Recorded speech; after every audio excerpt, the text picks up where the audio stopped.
Hello, everyone, and welcome to From This Corner TV. I'm Marilyn, Dayton, your host and producer, and I'm very, very excited tonight because we're talking about something that I love, which is music. So many of us love music because music is very, very powerful. The unifying force of music as a tool of communication and expression, that's very important to keep in mind. And music's ability to empower children's lives, reaching across cultural boundaries. We're going to be talking about adults, yes, too, but we're going to be focusing on a big passion of our guests, which is working with children and music. So we have Jim Papoulis with us today, and he's many things: composer, conductor, producer, arranger, but we're going to talk about him as a well, we've got composer. Mm-hmm. So welcome, Jim. Thank you. I'm so happy that you could come. This is a man who's going from Boston to New York City and all over the world, of course, and he was so kind to come and join us here. Mm-hmm. And the way we met was, and I may be getting ahead of myself a little bit, but you were commissioned to write a song for the Mystic, that's Mystic, Connecticut, Mystic Middle School Select Chorus. Yes. And the name of that song is? Yo Puedo. That's why he's saying it. And, yeah. And I love that song. When my granddaughter's in the Select Chorus, and when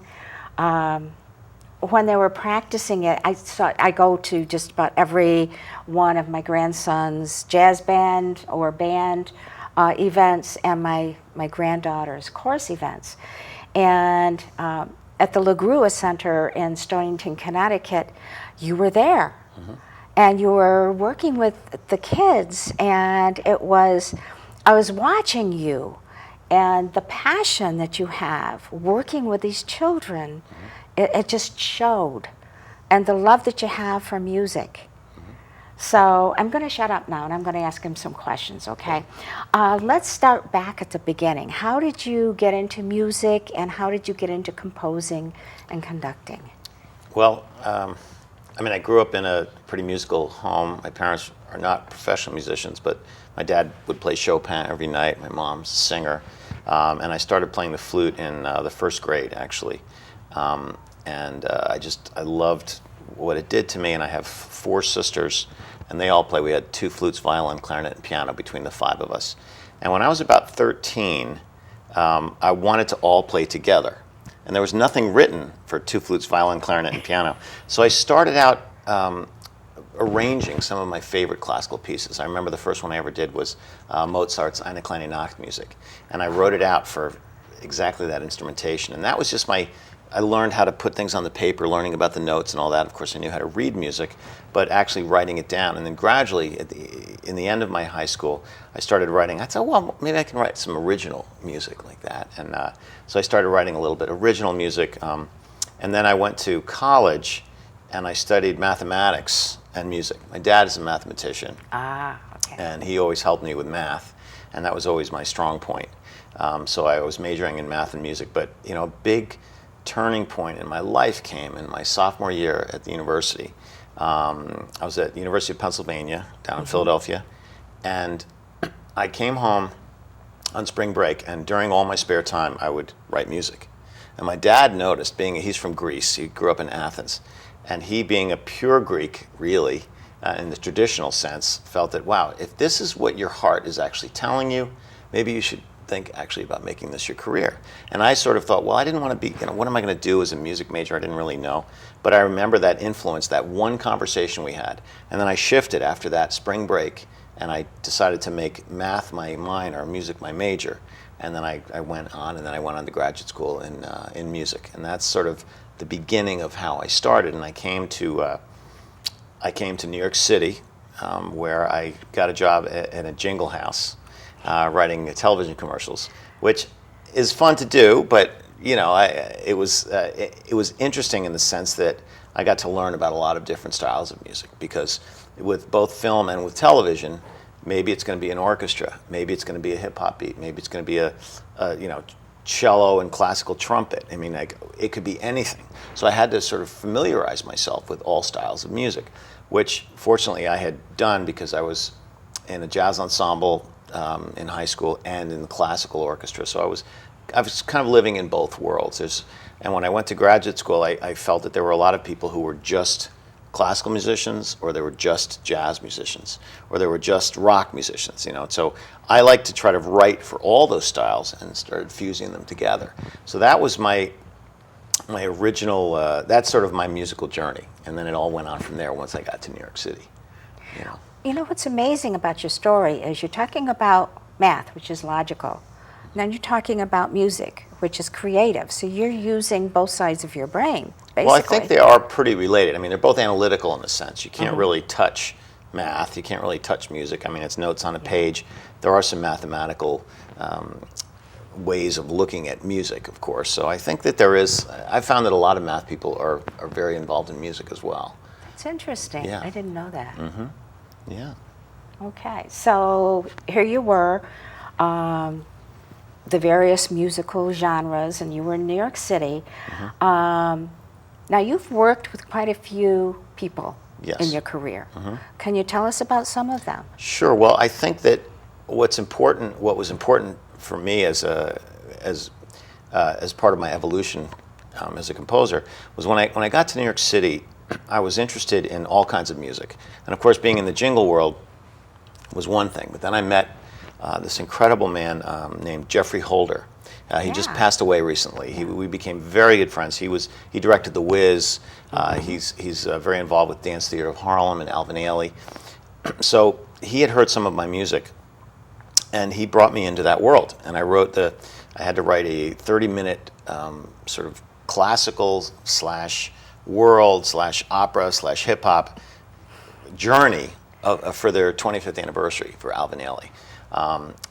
Or maybe it was for Dance Theater of Harlem. I did the two. But anyway, he exposed me to learning how to put different genres on top of each other.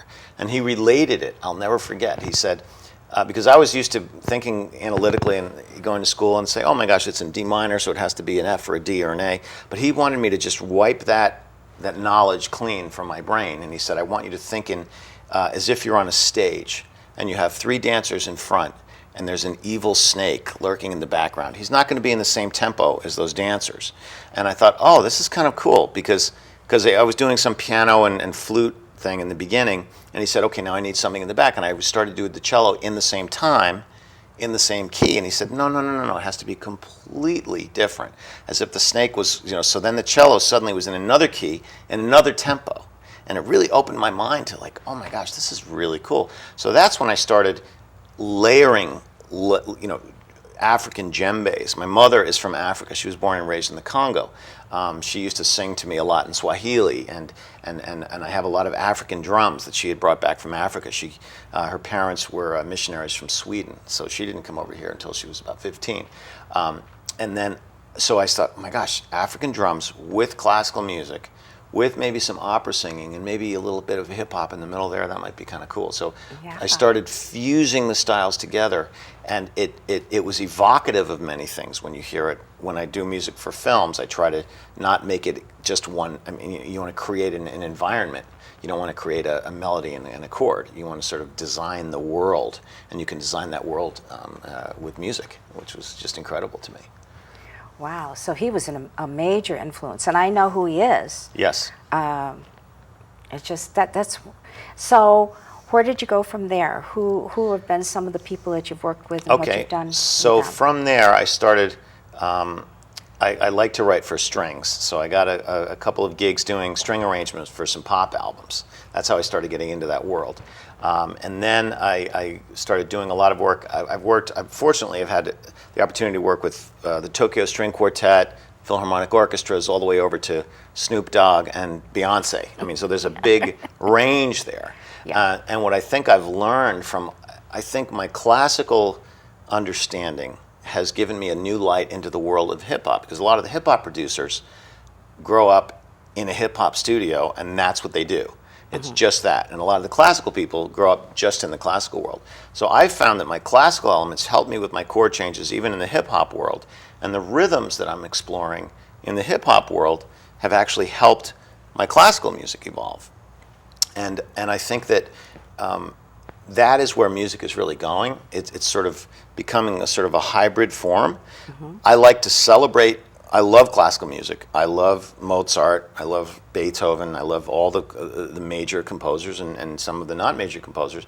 But I also love to listen to Earth, Wind, and Fire and James Brown and funk and some of the hip hop beats. And a lot of times, in the world of hip hop these days, it's very aggressive, X-rated lyrics, and some of it is a little over the top. But I think that it's an incredible way it's a voice of a generation. So I'm trying to understand it and celebrate it a little bit. Yeah, those of us who have teenage children are trying to do the same thing, Yes. With our ears. And we're trying to be able to relate to our grandchildren/children because their interest is so different from ours. Yes.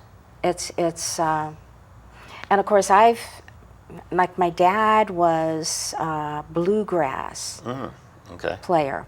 He had a band. They were recorded with Capitol Records back when you got the real heavy 78s, I think they were. Okay. And he also loved country. Yes. So I kind of grew up hearing him doing that. But then I loved Elvis. So, of course, when rock started, it was, I've kind of enjoyed all of that myself. But to have it actually come together as you're composing is, how many songs have you composed? Oh, thousands, I think. I mean, I write about, I would say thousands probably. I mean, I started out a little bit slower, and we'll get into that with my choral music in a minute, but I would say, yeah, certainly over 1,000 for sure. Yeah. Wow. Yeah. Tell us some of the memorable moments with people that you've worked with. Well, one moment that I really remember, and I was doing a show at Carnegie Hall. It was a CBS television special, and Aretha Franklin was the star singer. So I was the musical director and the conductor. And I had heard that she was really difficult to work with. She was a real diva.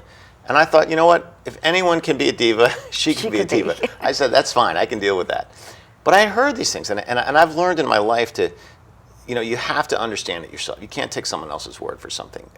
So she came in, and she was the warmest, most humble person I had just about ever worked with. And I was working with a choir, a gospel choir from New Jersey, and they were in there, and she walked in the room, and they were thinking to themselves, oh my gosh, are we going to get to meet her? And she walked over, she was like, where's my choir? Where's my choir? And she went down and sat with them, and the choir was going to go warm up upstairs at Carnegie Hall on one of the upright pianos in a small room, and she goes, I need to warm up. And she went up there and warmed up with them. They took pictures, had their snacks together. It was so just gracious, and I loved that experience. And of course, when she sings, something, I don't know what it is about her voice. I mean, what makes an amazing singer versus a pretty good singer? There's something about the resonance. There's something about the way they sing it. I don't know. I don't, to this day, understand what it is about someone that's just amazing. It's not just because they're in tune and because they know the melody and they know the lyrics. It's just the way that the melody is, the depth of the voice, the feeling. It's hard to explain. It's like saying, what is art? How are you inspired by art? It's hard to answer that question. Another experience that I had that really taught me a lot, I was doing a music for a film, and I was out in California, and I wanted 4 or 5 of the best world percussionists they could find. 2 of the percussionists from Paul Simon's band were there. One guy played with Peter Gabriel. The other one, I mean, these are the best guys, and it was the beginning of my career. So of course I went and wrote out all the music and had all the rhythm written out and passed it out on the music stands. And the clients were there, and the booth was, the recording studio, and I was all ready to cut it out. And the one guy raised his hand and he said, "We can't play this rhythm. We don't know what this rhythm is." And I thought to myself, well, these are great musicians. They should know how to read music. It turns out only one of them knew how to read music. Wow. And I didn't know what to do. And I see, and of course, when you see the rhythm, it was a lot of 16th notes, a lot of dots. It looked very intimidating. So the one guy in the back, he was from Senegal. His name was Babacar. I'll never forget him. 5'1", just a spitfire. And he goes, Mr. Jim, sing us the groove, all the parts. I thought, sing the groove, all the parts. I said, okay. It goes like this.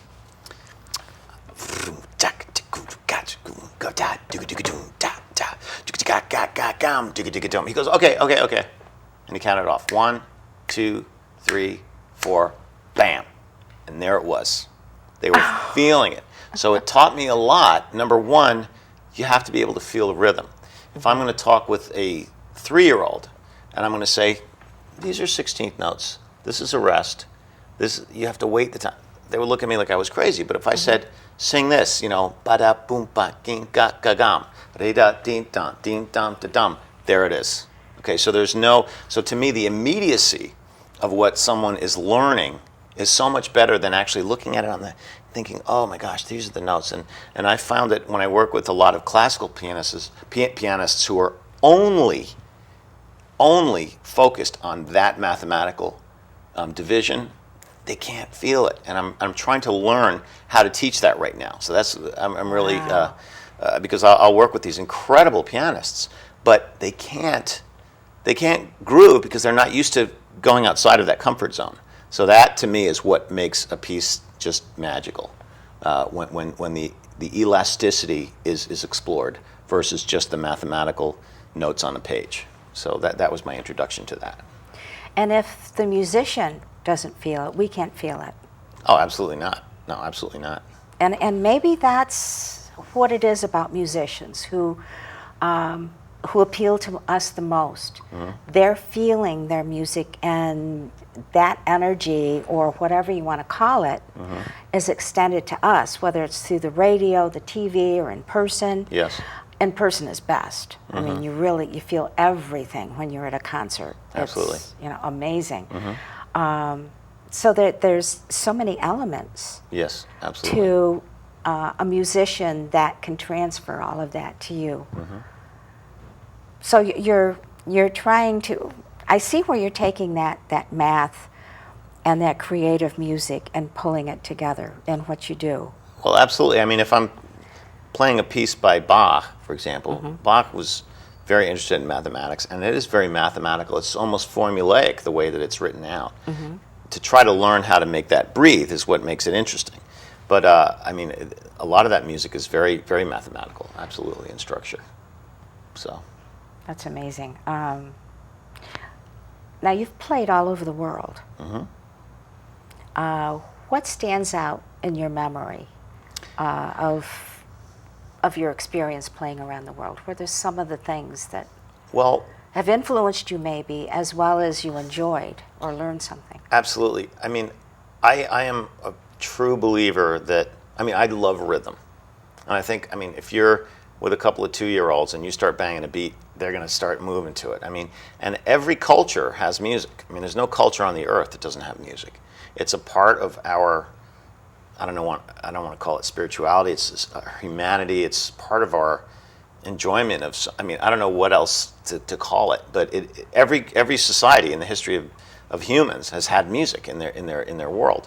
And I think that whenever I go to travel, and that's gotten into my choral music, which we'll be getting into in a minute, because I just started writing for choirs in about 15 years ago. So I had already done a lot of different music, and suddenly choir music. I was like, choir music?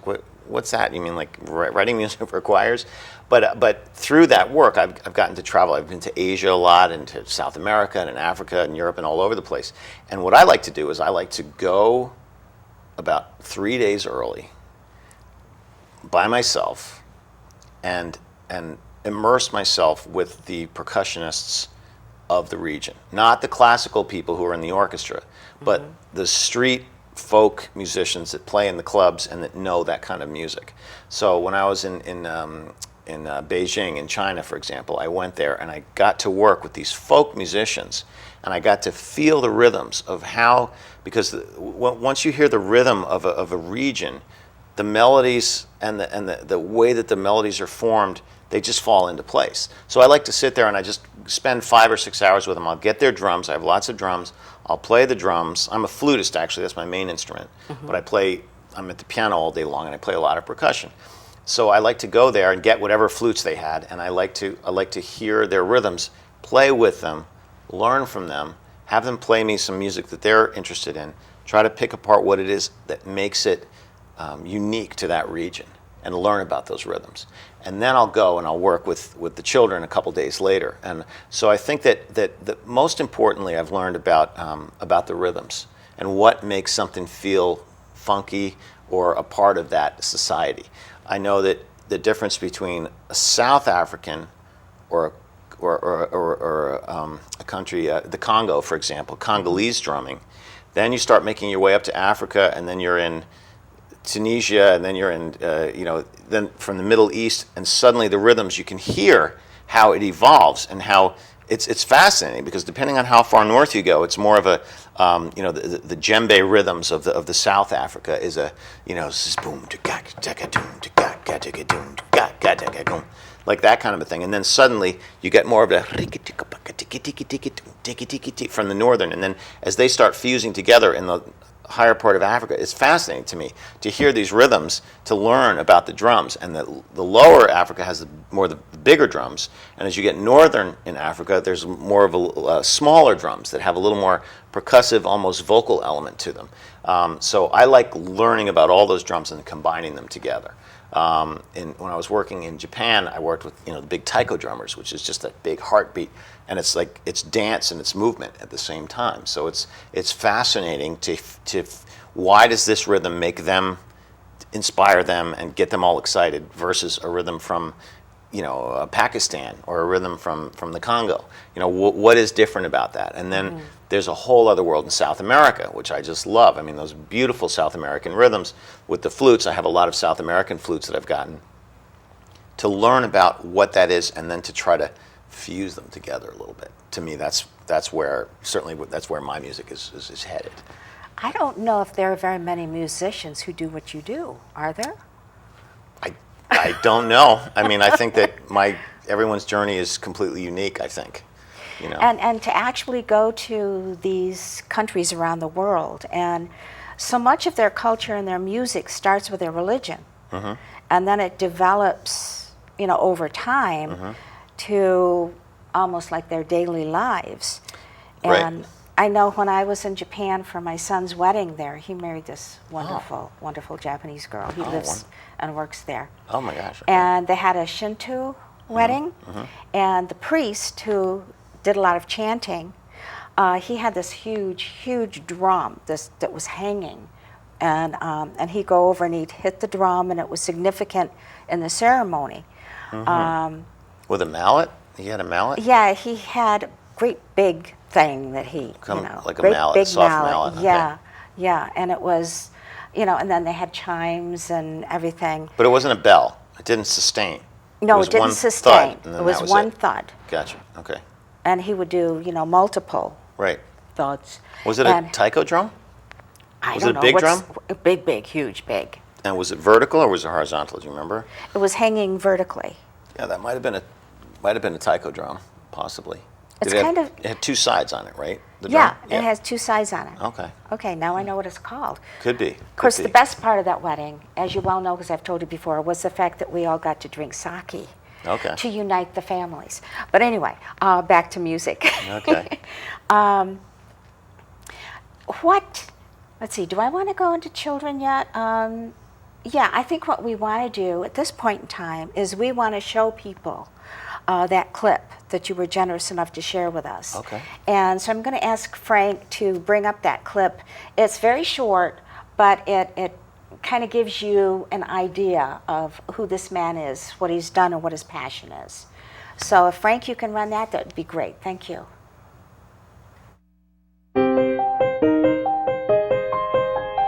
Hi, I'm Jim Papoulis. I'm a composer and a producer.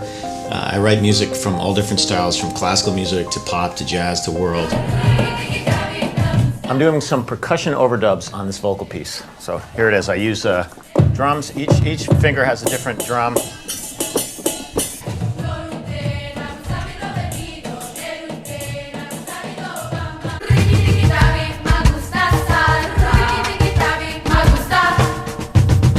People often ask me what kind of music I do, and it's really hard for me to explain that, because to me it's music that has soul, that has rhythm. I mean, whether it's doing music for a contemporary dance ensemble in San Francisco, to working on a film score or a dance artist, whatever it is, it's music and it evolves.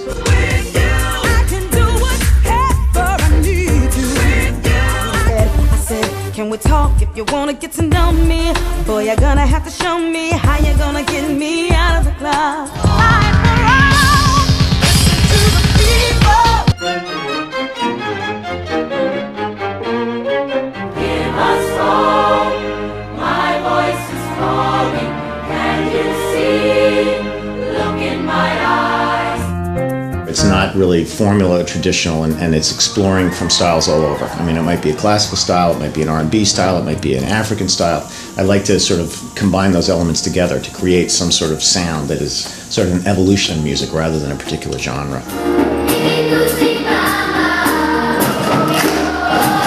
Jim, tell us about this piece. It's Swahili, and it's really children stand tall together. That's what it's all about.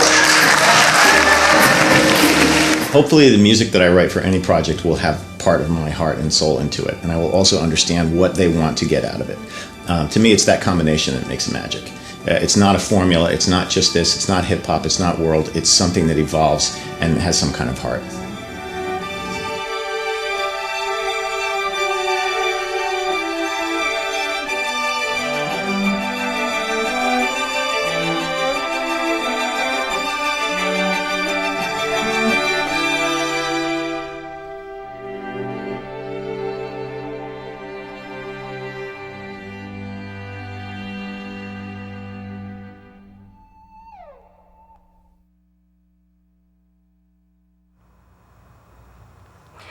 And I really, really like that promotional video. And at the end of it was his website.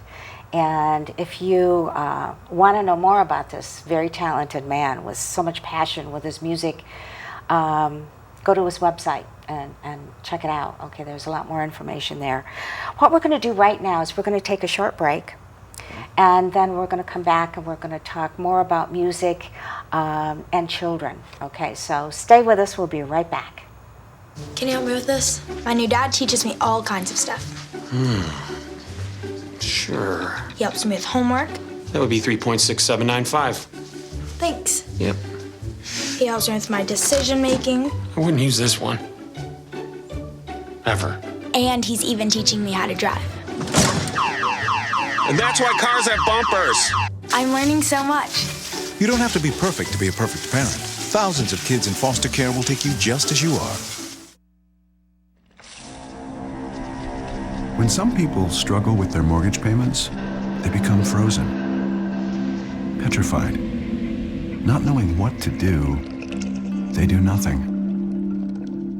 But the people who take action are far more likely to get the most positive outcome. Making Home Affordable is a free government program. Call now to talk one-on-one with a housing expert about the options that are right for you. Real help, real answers, right now.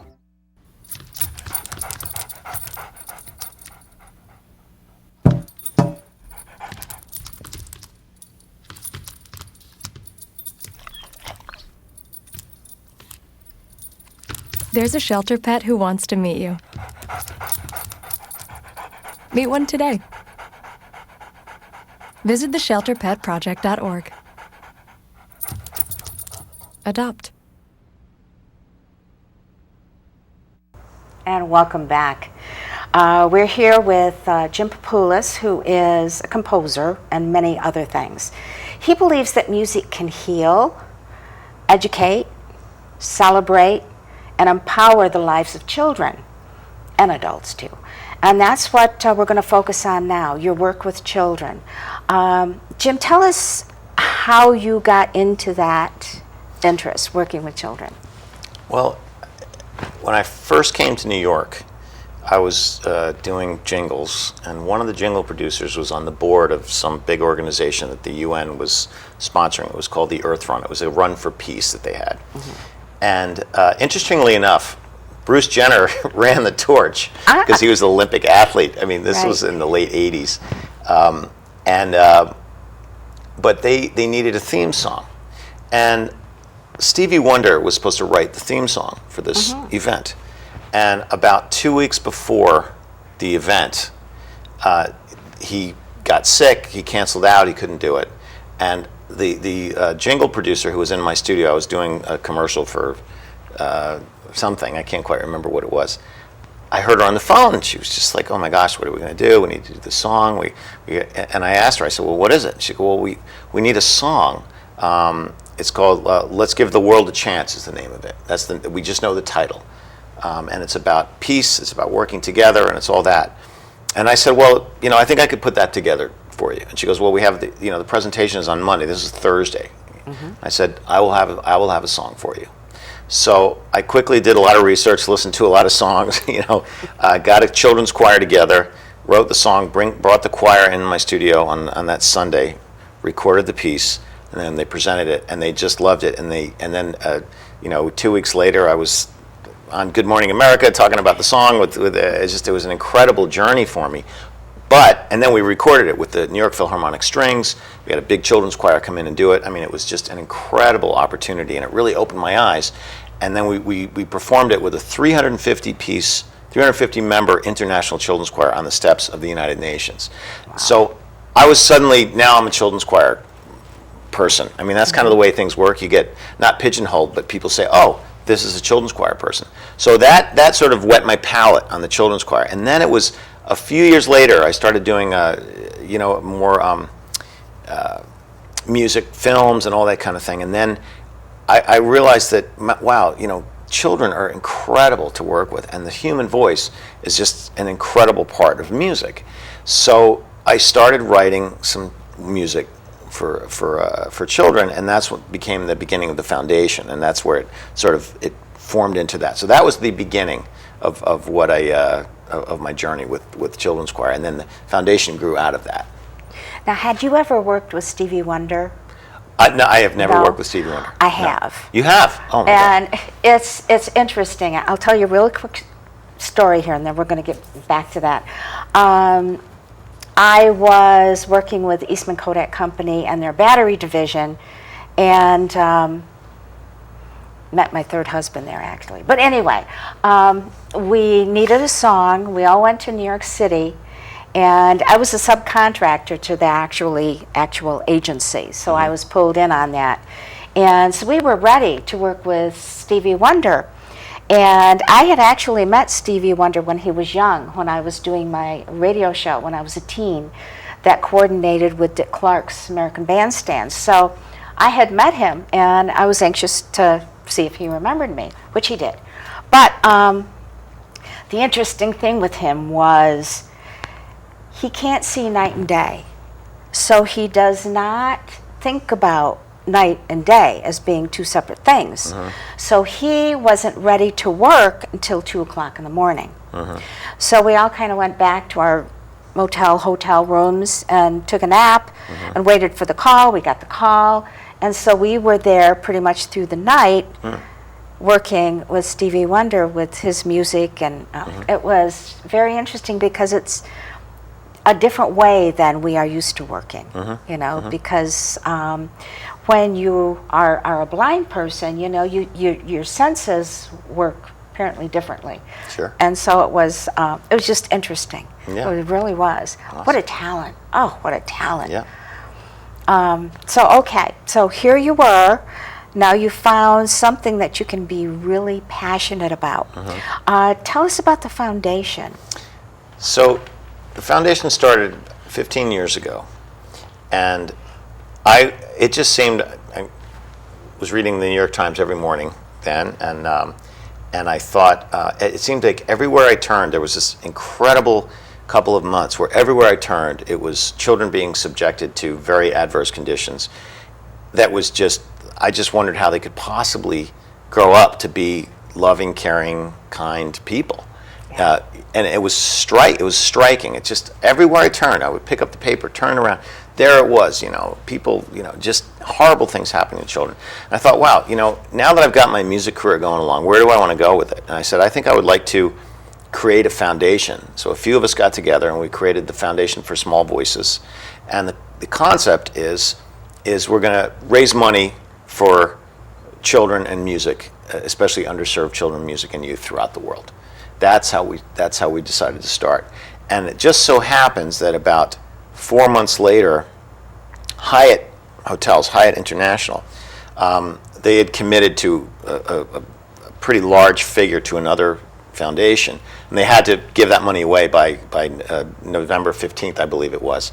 And on November 1st, they found out that the organization they were going to give it to was corrupt, and they were scrambling to find somewhere to give their money. And so one of the people on the inside in the Hyatt called me up and said, "Can you be in Chicago tomorrow and give a presentation to the president of Hyatt? He will only meet with you for 10 minutes. That's it. You have 10 minutes and that's it." I thought, oh my gosh. So I went out there with my wife, and we got it all together. She became the executive director of the foundation. And we practiced our pitch, and we went in there and we just laid it out on the table. And we were there for an hour and a half. And of course, his other meetings were knocking on the door, and he said, no, I want to. And he brought lawyers in, we signed up a deal, and he committed to our first sponsorship. And he said, and I want to do a concert in Carnegie Hall within 2 months. And I thought, okay, I think we can do that. So I wrote my first song that I ever wrote was called "Give Us Hope."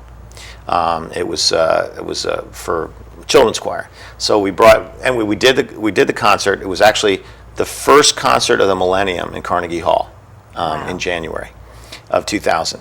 And we had the Boys Choir of Harlem, we had the Young People's Chorus of New York City, we had the Tokyo String Quartet, the Norwegian Children's Choir, we got SAS Airlines to sponsor them, to bring them over. We got everything got sponsored, and we did this really fun concert. We were sold out at Carnegie Hall. It was amazing. And out of that concert, the publisher, Boozy and Hawkes, is one of the biggest publishers. They're distributed by Hal Leonard, one of the biggest music publishers in the world. They said, "We would like to sign you as a composer and do children's choir music." And I thought, okay, I have one song in my repertoire. So "Give Us Hope" was my first song, and that has been probably my most successful song to date, and where it's been played. And it was at Obama's inauguration, and it's now on permanent exhibit in the 9/11 Museum. So when you go to visit the 9/11 Museum, it's the song you hear before you leave. So I was so happy that was the song. I didn't think what was so great about it, but somehow kids seemed to respond to it, so which is fine for me. Then I started saying, okay, my world now, a large focus of my work is with raising money for the foundation and giving music to and working with choirs. So that's the beginning of the foundation. And then we had a gift drive every year. We had about 100,000 gifts that we got in over the course of the first 10 years. And now we're focusing on music programs. Specifically, it doesn't have to be in an inner city, but mainly for underserved youth. And that's the beginning of the foundation. That's how it started. I love that word, underserved. It's much more positive than the negative it could be. And so you've traveled the world doing this. Yes. Well, as a matter of fact, we were going to leave on September 15th, 2001. We were going to go perform at the White House. Then on the 16th, we were going to leave for China for a 6-week tour to do about 10 different concerts. On Monday, 9/11 happened. Right. So, of course, that tour got canceled. And we were kind of scrambling, okay, well, what are we going to do exactly right now?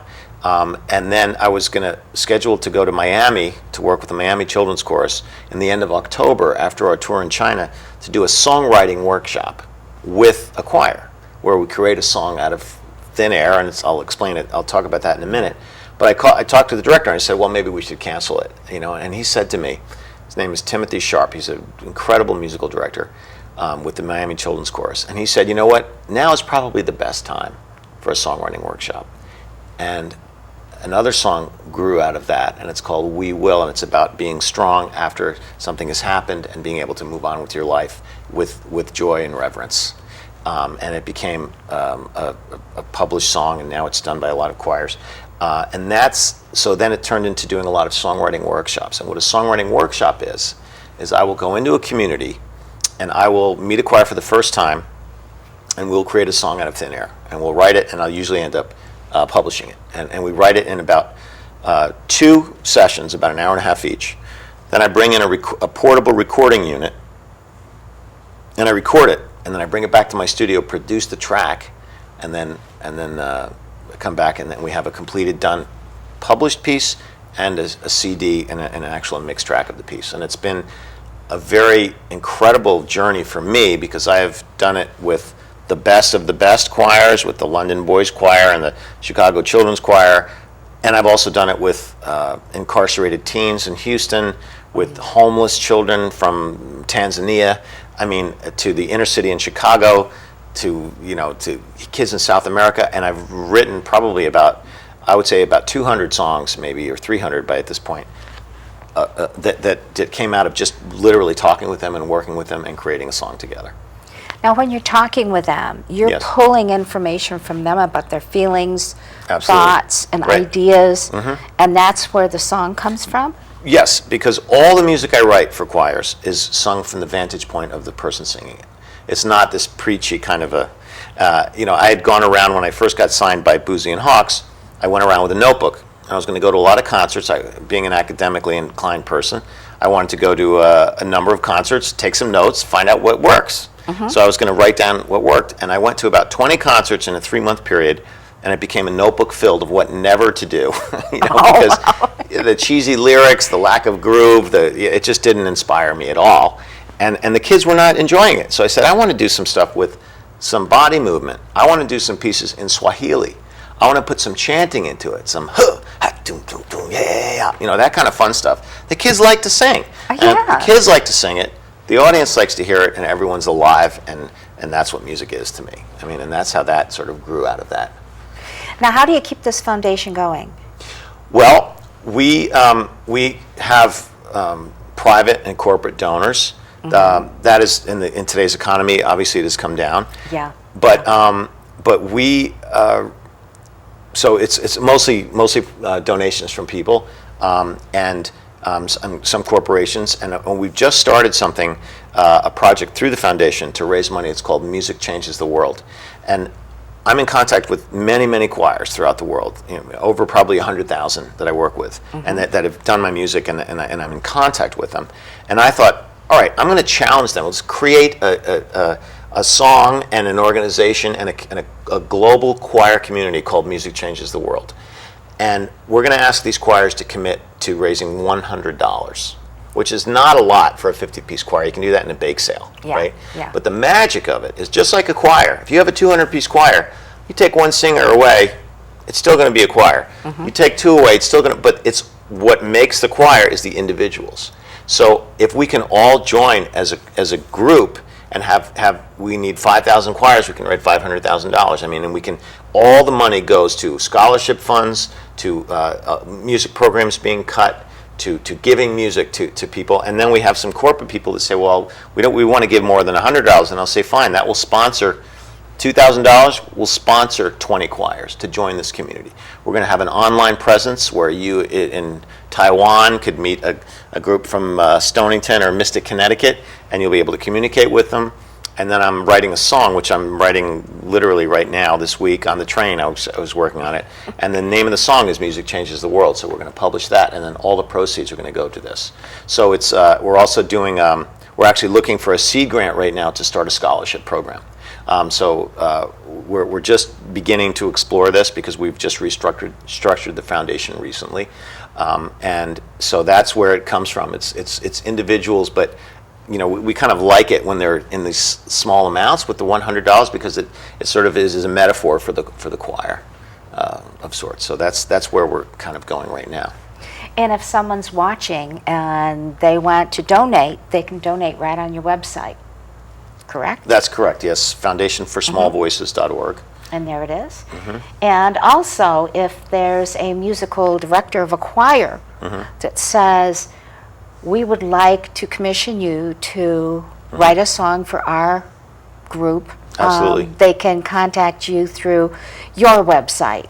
You can do it right does through it the matter? foundation. Okay. So yeah, Okay. through smallvoices@gmail.com. But they, and then I always donate a large portion of any songwriting workshop you do right to the foundation, which in turn funds that machine of getting music to underserved youth. I think that there's moments that I have had in my life that are just incredibly touching when I work with these this choir, and I'd like to just tell you a brief Yes, story. please. I was working with homeless Tanzanian street children. A friend of mine went on a safari over in Africa and saw this band of street kids, and he thought, I want you to do a songwriting workshop with them. You know, and I thought, okay, that's interesting. Sure. So he worked on funding the whole thing, and these kids didn't have a home. We didn't have anywhere to go. So we did it, and we did the songwriting, and this one little boy, and I can't remember his name, but he was 9 years old, cutest little guy, big, bright, white smile. And these kids have been through atrocities. They have no parents. Some of them were killed in front of them. I mean, it's just horrible what these kids have gone through. Yeah. And he was 6 years old when he's been with the group for, it's his third year. His mother took him to a bus stop and told him to wait. So he was waiting at the bus stop, and the mother abandoned him. She didn't know what to do. She didn't have any money. So the street kids would go by, and they would see him at the bus stop, and he said, no, my mother told me to wait here. A day later, he was still there, and then finally he ended up joining them, and now they have this community, you know, and it's incredible. I mean, and we wrote a song together, and it's half in Swahili and half in English, and it was just an amazing experience. And that was, but when you think of a child, a 6-year-old being left, you know, I mean, it just breaks your heart, you know, it touches your heart. And another moment, one of the first songwriting workshops I did was in the South Bronx in Manhattan. I was working with, in the South Bronx in New York. I was working with 4th and 5th graders. And I was doing I said, I have a series of questions. Kids have to feel comfortable with me to do a songwriting workshop. Yeah. I don't want to go in there and say, hey, my name's Jim Papoulis, let's write a song. I can't. It has to be, they have to feel safe with me, they have to feel comfortable, they want to be able to open up. So I have a lot of questions. I asked them about their music, I asked them about their lives. And we started talking, and they said, okay, we want to talk about, well, we see guns a lot. And the name of the song was, If You Do the Crime, You Do the Time, which was cute. It had a little rap in it. It was kind of a funky little beat, right? And then we started talking about guns. And I said, well, how would someone get a gun?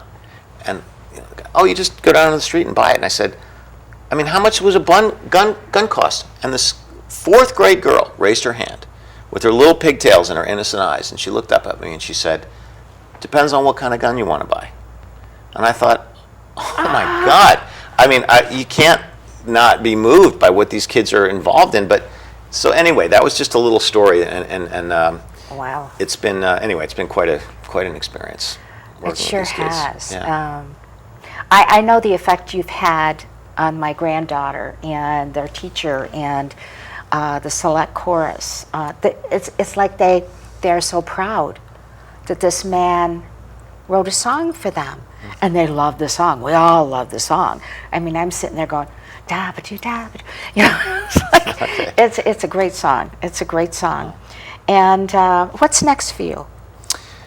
Well, what's next for me is to really, I really am committed to getting the fundraising at the foundation, because that's the way that we can all make immediate difference in these children's lives, because many music programs are being cut. I mean, I think it's something like, I think in New York, 60% of the public schools have cut their music program. I mean, it's absolutely staggering. I was in New York last night for a big fundraiser and to get money into these programs that are just starving for art. And what frustrates me as a composer, as a musician, as a person, is that you go to these school boards and you can't quite quantify what music and art can do to a student. They're like, well, you got to keep math and you got to keep football, and I love math and I love sports, but you know, you can't quantify what music does to a child's life. You know, I mean, the way it inspires them, it teaches them about dedication, it teaches them about working together with people, it teaches them about learning that to get good at something, you have to do it many, many, many times, and then you'll get better in the future. A lot of the youth of today, they want to learn a game in 3 hours, or it's too frustrating for them, you know. So yeah. I find that people are playing chess less, people are practicing their instruments less, because they don't understand that it takes some time to get to that point. So I feel that it's such an important part of society and the world and the future. So we're really committed to the foundation for raising this money to give to these programs, to setting up a scholarship fund. And then my creative journey as a composer, I want to go into the orchestral world. I'm writing a series of pieces for because a lot of the orchestral audiences are literally dying. I mean, they're in their 80s. I mean, if you go to an orchestral concert, I've been to a number of them, and the average age is like 80 plus. You know, what's going to happen when they're not there? You know, Yeah. so I said I'm trying to infuse something into the evolution of the orchestra. So I'm doing a series of pieces for symphony orchestra, surrounded by 4 6-foot platforms. I'm going to have an African drummer, an Asian drummer, South American drummer, and an Eastern Indian drummer, and they're going to be dressed in their traditional outfits, and the music's going to be very rhythmical, and they're going to be passing it to the strings. So it's classical music, but it's expanding the palette of the orchestra, and hopefully will infuse a different audience into it, going to an orchestral concert. So I'm planning that out. We're going to be recording it. It's about a year away or a year and a half away. I'm writing all the music right now. But I'm going to continue doing my music. I do songwriting workshops. I write about 30 choral pieces a year right now. Many of them are commissions, and I'll go and work with choirs, and I go and do music festivals a couple times a month with 400 or 500 different kids, you know, and all over the place. So that to me is that's what I want to do. It's pretty obvious. I mean, the passion comes through. Now, you have 3 children that I are do. growing up. Yes, they all play. Do they? Yes. Do they feel passion? Are they going to follow music? I don't know if any of them are going to be professional musicians, but music has certainly touched their lives. I mean, every choir person I work with, I don't say, hey, you have to go into music. Absolutely not. Yeah. You enjoy music. I mean, if I'm going to be enjoying art and I'm going to be painting, I'm not going to be a professional painter, but I'm going to open up my heart and my soul and my humanity to experiencing what art can do to me. It'll make me I think art in general makes people kinder. I do. And I think that there's a soft humanitarian side to every human on the earth. You know, you wonder, is someone born evil or are they born nice? You know, I think everyone has our tendency as humans is to be really nice. You know, I mean, I think you have to be swayed the other way, but I think that if you are involved in music, I think that it gives you a certain gentle, kind outlook on life. I just do. I'm a firm believer in that, you know. And I think that the impact that music can have on a child's life is so much more than we can understand or ever write down on a piece of paper.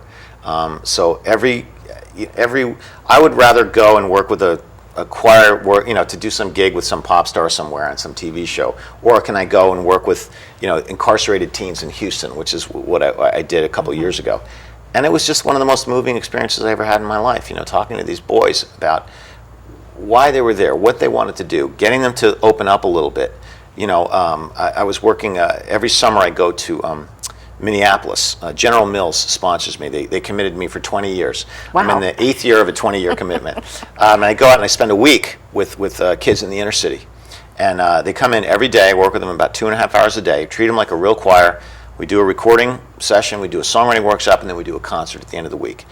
They understand the magic of this General Mills, and they found out about the foundation and the songwriting workshops, and they're sponsoring me every year to go out there, and we go there and we meet with them, and we're hopefully touching these people's lives in somewhat of a positive way.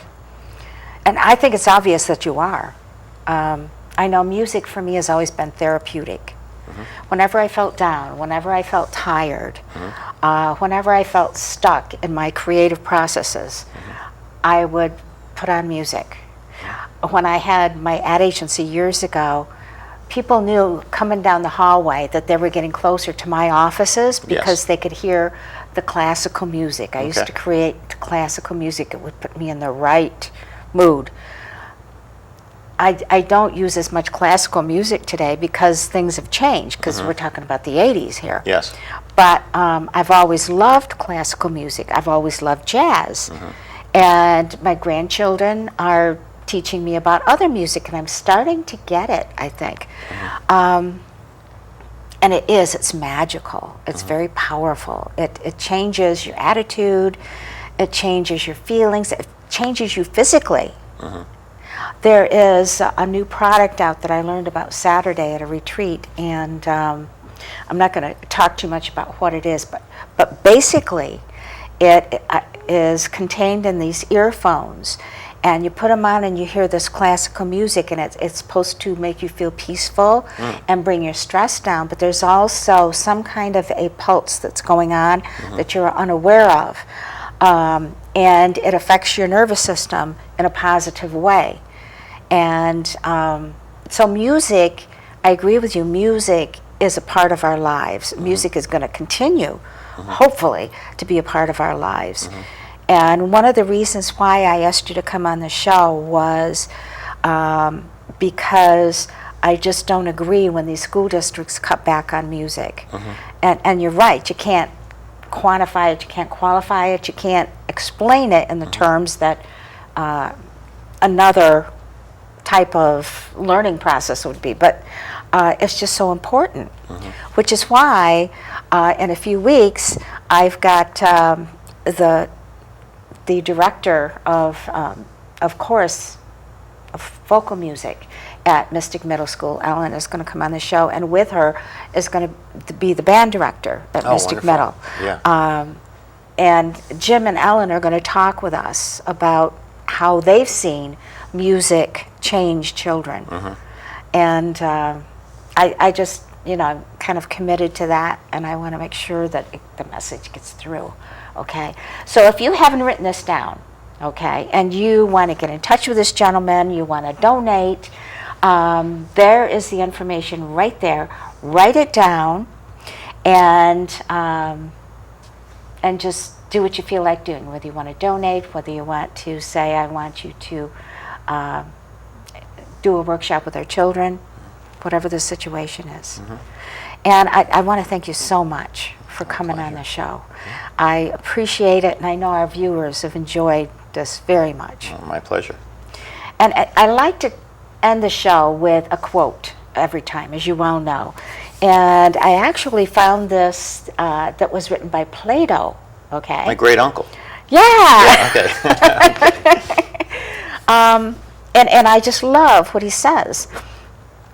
Music gives a soul to the universe, wings to the mind, flight to the imagination, and life to everything.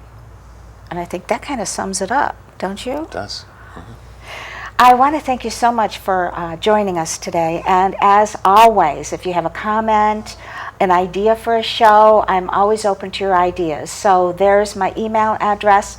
If you if you see the show and you want to see it again, it's always up on our website. There's a link to our YouTube channel, and so you can see it as often as you want to.